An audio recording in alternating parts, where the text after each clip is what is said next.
Bonjour, bonjour tout le monde et bienvenue à votre émission À l'affût, émission spéciale aujourd'hui avec la popularité de la chasse à l'ours grandissante. On accompagne Maxime Poitras qui nous enseigne sur la confection d'un appât pour le chasser. Vincent vient nous parler d'armes à feu compactes et je vous entretiens sur la nécessité de piéger certains animaux à fourrure.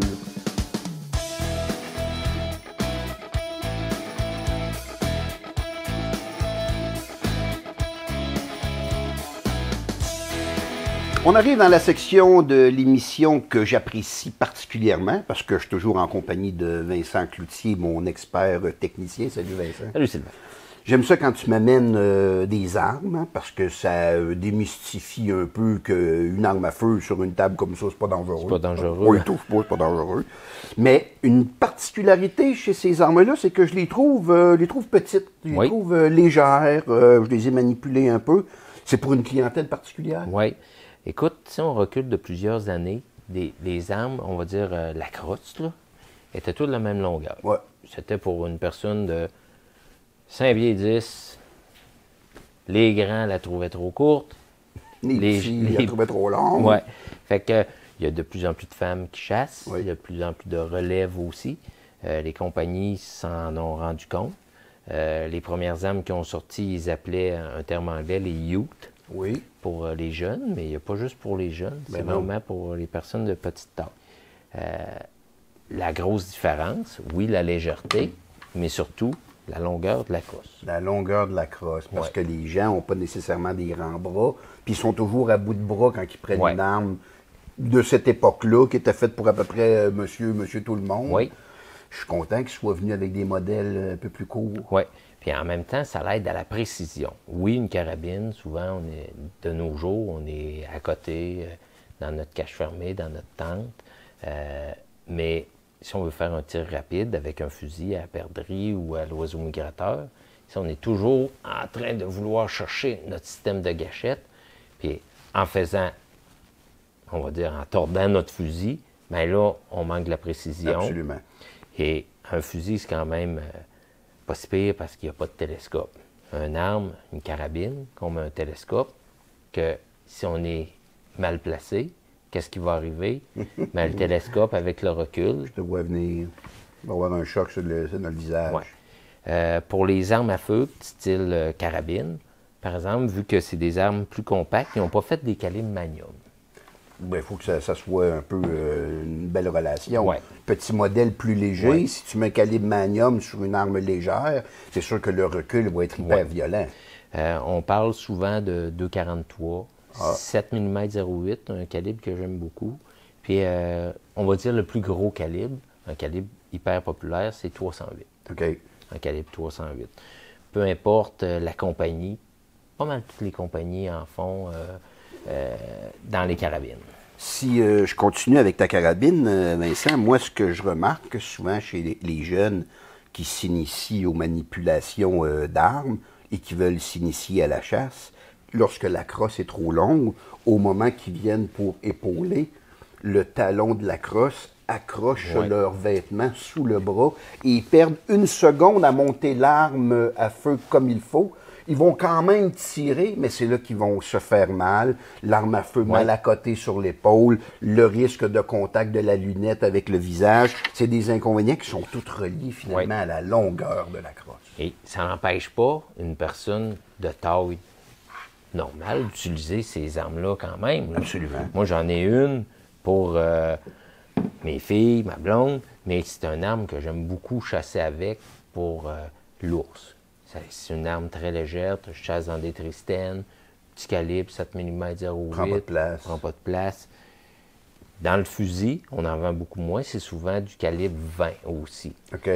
Moins souvent dans le compact, dans le calibre 12, c'est surtout du calibre 20, que ce soit pour un fusil à dindon ou on va dire à l'oiseau migrateur ou au petit gibier, ça se fait aussi dans les compacts. De toute façon, au niveau de la jauge 20, tu as autant de diversité et de choix dans les munitions qu'un 12, ce qui fait que les compagnies ont sauté à pieds joints sur le fait on va faire la promotion du 20 pour les gens qui trouvent que le 12 a un trop fort recul, et on va être en mesure de faire les mêmes sortes de cartouches, le même type de grenaille, du non toxique pour l'oiseau migrateur, les étranglements sont interchangeables. Alors j'aime ça, moi, voir les compagnies proactives. Oui. Il y a certaines compagnies, oui, celle-là, on l'appelle la Muddy Girl, là. Parce qu'il y a du rose. Il y a du rose dessus, mais pas à cause qu'elle compacte qu'il y a du rose. Là. Exact. Il y en a en bois, il y en a en synthétique, il y en a du camo régulier. Certaines compagnies, on peut utiliser aussi des spacers, que si la personne, on va dire, on achète ça à un jeune, on est capable de rallonger un petit peu la crosse. Pas énormément, mais on est capable un peu de la rallonger. Oui, parce qu'on peut la rallonger, mais quand vient, par exemple, si elle est trop longue et on voudrait la raccourcir, là, on tombe dans des frais. Il y a des frais, et surtout qu'il y a beaucoup d'armes synthétiques de nos jours. On peut pas les couper comme on veut. Oui, en bois, c'est faisable par un armurier. Faut qu'il, après ça, change le pad. Il y a quand même beaucoup de frais. Engendré pour ça. Ouais. Mais ça, c'est un beau petit fusil, ça. Il est même équipé pour recevoir une lunette, par exemple, si tu veux le transformer pour un fusil de chasse au dindon, par exemple, ou de chevreuil. Pour aller au petit gibier, une arme super légère, même pour nous autres à utiliser. Très intéressant. Bien, parlant de chasse, on s'en va voir une opération importante dans la préparation de notre chasse, soit l'appâtage. On parle ici de l'appâtage de l'ours, et notre spécialiste, Maxime Poitras, il sait pas mal de quoi il parle. Donc là, première étape avant d'aller bêter, on s'en va là tantôt. Ça va être de préparer le manger pour les ours. Fait que le premier ingrédient que je vais mettre dans la chaudière, ça va être de la moulée. C'est fait avec du maïs, de l'avoine, de la farine, plein d'ingrédients là-dedans qui sont bons pour les ours. Je remplis mon 5 gallons environ à moitié. Là. On ne veut pas en mettre trop. J'aime mieux le remplir à moitié puis aller porter de la nourriture là, aux 2-3 jours que de remplir ça bien plein. Puis que l'ours se nourrisse d'un coup sec, puis qu'après ça, ils reviennent juste dans une semaine. J'aime mieux y aller à petite shot, mais plus souvent. Après ça, on va rajouter des canneberges. Canneberges sucrées, on en met 2 bonnes poignées. Là. Ensuite, on va venir verser de la mélasse. Puis on va brosser le mélange pour qu'il soit le plus homogène possible. Là. Bien mélanger ça.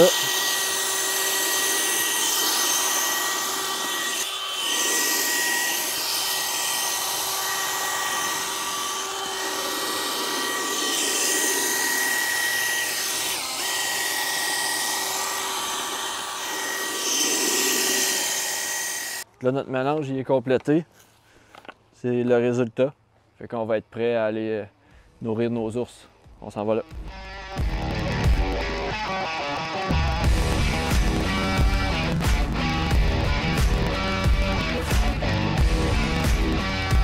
On s'en va sur notre secteur de chasse. On va aller voir nos 2 sites d'appâtage ici.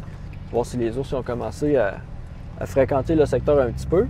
Le premier site qu'on va aller voir, je suis pas tout à fait certain que les ours ont commencé, là, mais le deuxième site qu'on s'en va aller voir après, ce site-là, je suis sûr là, que les ours ils sont là. J'ai une caméra cellulaire qui m'envoie les photos directement sur mon téléphone, puis je le vois très bien là, que depuis dimanche, les ours, ils sont au site assez fréquemment. Là. Ils viennent de soir, de jour, le midi, la nuit, ils sont là. J'ai 2 ours différents que j'estime, là, il y en a un que j'estime environ dans les 200 livres, puis l'autre il est 250 livres en montant, je suis pas mal sûr. C'est dur à différencier les ours, mais j'en ai 2 certainement, peut-être 3. Puis là, on va aller voir le baril là, depuis dimanche que les ours se nourrissent ici. Fait que je suis pas mal certain que le baril il doit commencer à être vide. Là, on va aller leur porter de la nourriture. Puis après ça, on va suivre leur mouvement là, pour aller à la chasse par la suite. Là, on est mercredi. Depuis dimanche, ça fait quand même 3 jours, 4 jours qui sont réguliers. D'après moi, ce site-là, là, il va être assez en confiance pour ma chasse qui va se dérouler très prochainement.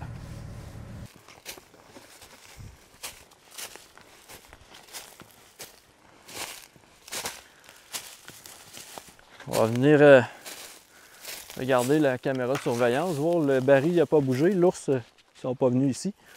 On va quand même prendre le temps de regarder les photos. Des fois, l'ours il peut être venu sentir un petit peu, mais il n'a pas mangé parce que là, on est encore en début de saison. Des fois, les ours, ils n'ont pas encore perdu leur bouchon. Ils ne se nourrissent pas encore, mais ils viennent sentir la bête. On a quand même 480 photos. Mais des fois, regarde, on a un porc-épic ici, il est assez gros. Fait que même si on n'a pas d'ours, on peut quand même voir qu'il y a des bébêtes dans le bois qui viennent se nourrir ici. Là. On a des corneilles en masse, ils viennent manger le sucré, les petits beignes, toute la nourriture qu'on peut leur mettre. On peut voir que le baril il est toujours debout, il n'a pas bougé, fait que ça nous indique là, assez fortement que les ours ils sont pas venus ici au site d'appâtage dans les derniers jours, sinon le baril, c'est certain qu'il aurait bougé. Là.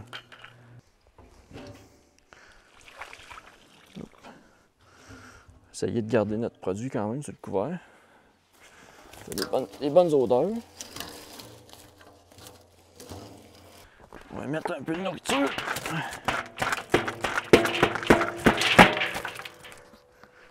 On va s'en garder un petit fond là, pour mettre sur le dessus du couvercle. Le baril, on l'attache tout le temps avec une chaîne après un arbre assez gros. Parce que tantôt, vous allez voir, on va aller à l'autre site d'appâtage que les ours ils viennent assez régulièrement. Puis le baril, ils le brassent en masse, eux autres, là, ils n'ont pas peur de ça. Puis si on ne l'attache pas, là, ils vont partir avec le baril, c'est certain.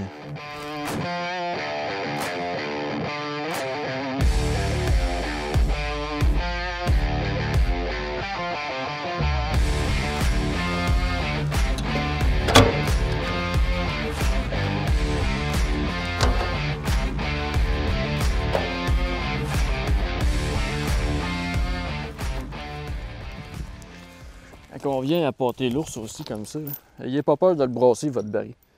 Faites-en du bruit. L'ours, quand il vient, lui, là, il en fait du bruit avec le baril. Ça, ben, ça peut attirer les autres ours du secteur là, quand ils entendent des bruits comme ça. Là. Ça peut être bon. Toutes les fois que je vais bêter, porter de la nourriture, là, il en fait du bruit. Je le brasse, le baril. Comme ça, l'ours, s'il m'entend, là, ben, après ça, peut-être qu'il va associer que quand il y a du bruit comme ça, c'est parce qu'il y a de la nourriture qui vient d'être apportée au bait. Ça va peut-être le forcer à venir manger. Dans le baril, c'est du maïs avec de l'avoine, il y a de la farine de biscuit. Puis moi, je viens rajouter des canneberges sucrées dans ça, puis de la mélasse. Je brosse tout ça ensemble, je fais un gros mix. Puis c'est ça qui vient dans le mélange. C'est super collant, l'ours, la mélasse, il raffole de ça, c'est sucré au bout. Donc là, on a réapporté ce baril-là, on a remis de la nourriture. On a complété, fait qu'on va aller à notre deuxième site d'appâtage, voir si les ours sont venus manger un petit peu.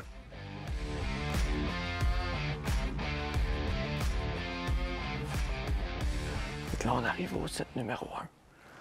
On voit que les ours, là, on a confirmation. Je le savais déjà que les ours fréquentaient le secteur, mais par l'entrée de où moi je rentre, là, on a des belles traces de pas là, dans la boîte un peu. Là. Fait qu'on voit que l'ours, là, il arrive de par ici, là. Il s'en va manger. Fait que, on sait que l'ours, le Tristan, il est juste là, un petit peu plus loin à droite. Mais qu'on soit à la chasse, on va regarder en arrière de nous, parce que l'ours, il peut arriver par en arrière de nous, puis on le verra pas arriver. Fait que, on va être assez sur nos gardes. Ça va être cool ici.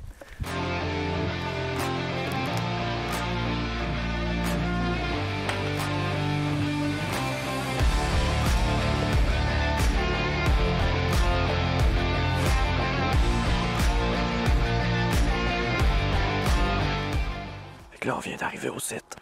Ça fait 3 ans que j'entretiens ce site-là. Puis en 3 ans, j'ai jamais vu ce site ravagé là, comme ça. On voit que l'ours, là, il a fait tourner le baril autour de l'arbre. Il s'est promené ici, puis il a ravagé le secteur, là. Toutes les branches sont cassées. On a des excréments d'ours derrière l'arbre. Ça, c'est très, très frais, là. Je sais pas si ça fait quelques jours, mais c'est très, très frais, ça, c'est sûr. Tout est cassé. Ça va être une belle place ici, là. Fait qu'on va remettre le baril debout.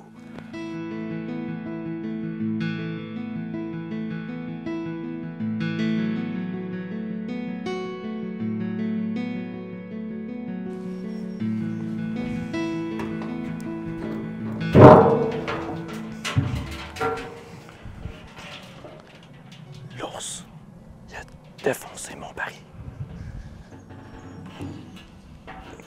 C'est une trace de griffe d'ours, là, c'est défoncé. D'après moi, l'ours, il a joué avec le baril pas mal.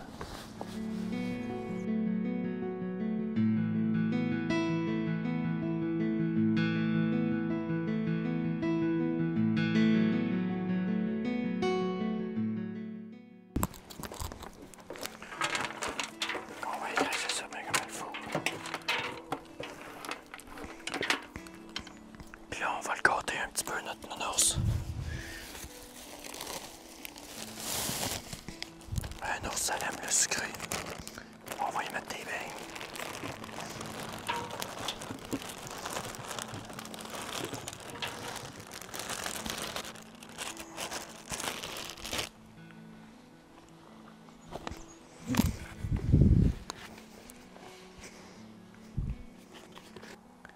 Fait que là, la dernière étape, on a mis la moulée dans le baril. On y a mis des beignes sur le dessus. Maintenant, dernière étape, on va aller mettre la noire intense de la compagnie Maniac de prospection. Ce produit-là est fait à base de petits fruits sauvages que l'ours peut manger n'importe où en forêt, surtout en début de saison comme ça. Les ours ils adorent de se nourrir de ces petits fruits, des petits fruits sauvages parce que la grosse nourriture, là, il est encore trop tôt en saison, ils vont pas la manger. Donc, c'est fait avec des petits fruits sauvages puis de la mélasse. C'est tous des produits 100% naturels. Fait que c'est pour ça que j'aime beaucoup de travailler avec ces produits-là. Étant donné qu'il n'y a rien d'artificiel là-dedans, c'est encore meilleur. Puis le produit, un coup qu'on va l'avoir mis, il va devenir super collant. Puis il va rester là. Il y en a sur l'arbre déjà. On voit que l'arbre est déjà bien imbibé, c'est bien collant. Là, on va en mettre sur le baril, sur les beignes. Puis on ne chaîne pas, on en met. OK. Fait que là, on a mis de la nourriture pour nos ours. On va aller porter notre matériel au camion. Puis on va revenir avec notre équipement de chasse. On va s'asseoir dans le Tristan, puis on va se croiser les doigts d'avoir notre monsieur l'ours.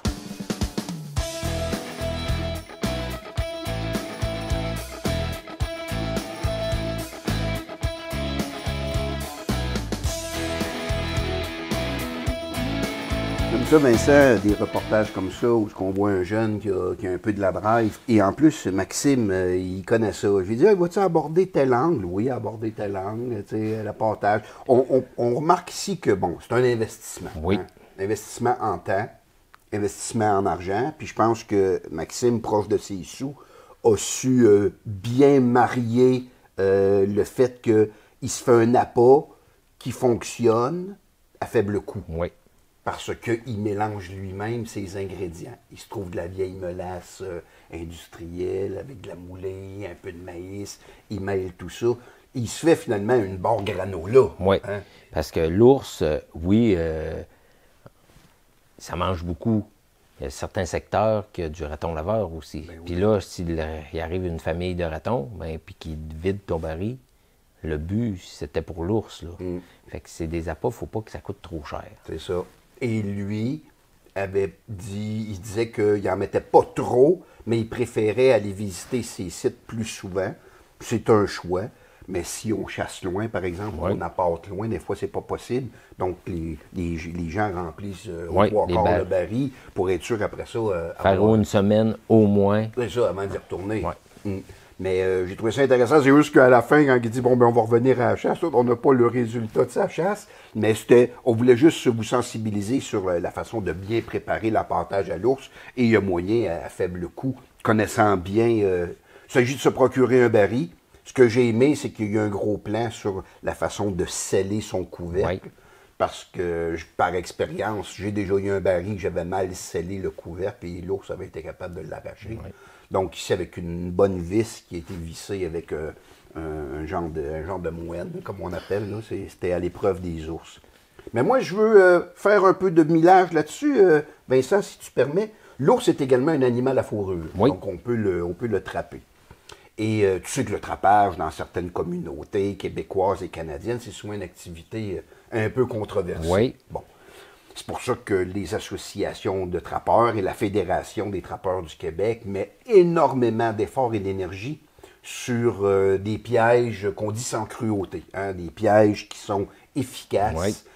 Mais savais-tu que plus que le piège est efficace, plus que finalement un animal qui est pris accidentellement dans un piège efficace, c'est efficace pour lui aussi. C'est efficace pour lui aussi. Donc, les gens qui nous disent souvent d'un côté de la bouche que le piégeage est cruel et que ça fait souffrir les animaux, bien, ces mêmes personnes-là vont, par exemple, relâcher leur chien en nature pour une balade ou etc. Et malheureusement, si le chien se fait capturer dans un engin de piégeage certifié, comme eux-mêmes ont souhaité voir à une certaine époque humanitaire, des pièges plus fonctionnels pour ne pas faire souffrir les animaux, mais là, leur animal de compagnie qui, lui aussi, subit le même sort.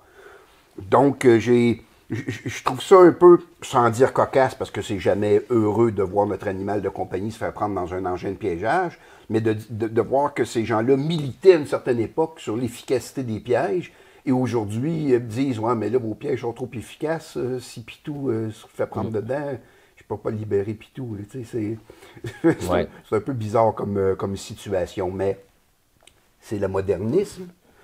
Et je vais aller plus loin que ça, si tu permets. Il y a certains je sais pas comment on peut les appeler, des gens de mon âge à la retraite qui décident de s'acheter une petite fermette à la campagne, là. Changer de mode de vie, élever des poules, des moutons, être autosuffisant, se faire un beau jardin avec des beaux légumes. Et là, ils s'aperçoivent que les poules se font manger, les canards se font manger, les moutons se font prédater par coyotes, des renards, des belettes. Et ils s'aperçoivent que ces gens-là, qui prônent un peu le vivre et le laisser vivre, hein, tout animal a le droit à la vie, c'est bien correct, mais là, viennent cogner à la porte de certains trappeurs pour leur dire, s'il vous plaît, pouvez-vous venir me rendre service pour essayer de faire diminuer la prédation sur mes animaux domestiques. Il y a ceux qui demandent à des trappeurs de le faire, et il y en a d'autres qui disent « Je vais m'acheter un piège et je vais le faire. » Et je vais le faire. Dans une période que le piégeage n'est pas autorisé. Ça, on en voit beaucoup. On appelle ça de la déprédation. De la déprédation. Mais avec des pièges qui sont, pour des trappeurs performants, ben, il peut arriver des incidents, parce qu'il faut rappeler, il faut suivre une formation, il faut avoir un petit peu d'expérience. Mais en tout cas, je trouve ça cocasse de voir qu'il y a peut-être un changement de position sur le piégeage qui peut finalement rendre service à ces gens-là. Ouais. Alors, merci beaucoup, Vincent. Toujours intéressant d'échanger avec toi. Alors, c'est déjà tout pour votre émission à l'affût, une autre émission qui a passé rapidement. On remercie Maxime Poitras sur le reportage de l'appâtage de l'ours. Merci à Vincent Cloutier. Et nous, que fait-on pour la semaine en attendant un autre à l'affût? On reste à l'affût.